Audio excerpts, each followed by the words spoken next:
అండి. ఈరోజు నేను ఇంట్లో తోఫు కర్రీ చేస్తున్నాను. తోఫు అంటే సోయా మిల్క్‌తో చేస్తారండి. చూడటానికైతే పన్నీర్ లాగే ఉంటది. సో, వీటిని పీసెస్‌లా కట్ చేసుకొని ప్యాన్‌లో ఉప్పు, కారం, పసుపు వేసుకొని లైట్‌గా ఫ్రై చేసుకొని పక్కన పెట్టుకున్నాను. అదే ప్యాన్‌లో కొంచెం ఆనియన్ ముక్కలు, అలాగే అల్లం, వెల్లుల్లి, పచ్చిమిర్చిని ఫ్రై చేసుకుంటున్నాను.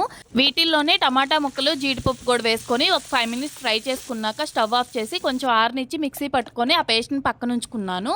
ఆ తర్వాత ప్యాన్‌లో 1 స్పూన్ బటర్ వేసుకొని దీంట్లో చెక్క, లవంగం, బిర్యానీ ఆకు వేసి ఫ్రై చేసుకున్నాను. ఆ తర్వాత ధనియాల పొడి, జీలకర్ర పొడి, ఉప్పు, కారం, పసుపు వేసుకొని ఈ మసాలా అంతా ఆయిల్‌లో ఫ్రై అయిన తర్వాత మిక్సీ పట్టుకున్న పేస్ట్‌ని కూడా వేసుకొని ఆయిల్ సెపరేట్ అయ్యే వరకు 5 మినిట్స్ ఫ్రై చేసుకోవాలి. ఆ తర్వాత 1 కప్ వాటర్ పోసుకొని కలుపుకొని మూత పెట్టి 10 మినిట్స్ కుక్ చేసుకుంటున్నాను. ఇప్పుడు దీంట్లో గ్రీన్ పీస్ అలాగే ఫ్రై చేసి పెట్టుకున్న సోయా ముక్కలు కూడా వేసుకొని కలుపుకొని ఇంకో 10 మినిట్స్ కుక్ చేసుకోవాలి. గ్రీన్ పీస్ మెత్తగా అయ్యే వరకు కుక్ అయిన తర్వాత కొత్తిమీర చల్లుకొని ఇంకో 2 మినిట్స్ కుక్ చేసుకొని స్టవ్ ఆఫ్ చేసి తినేయటమే.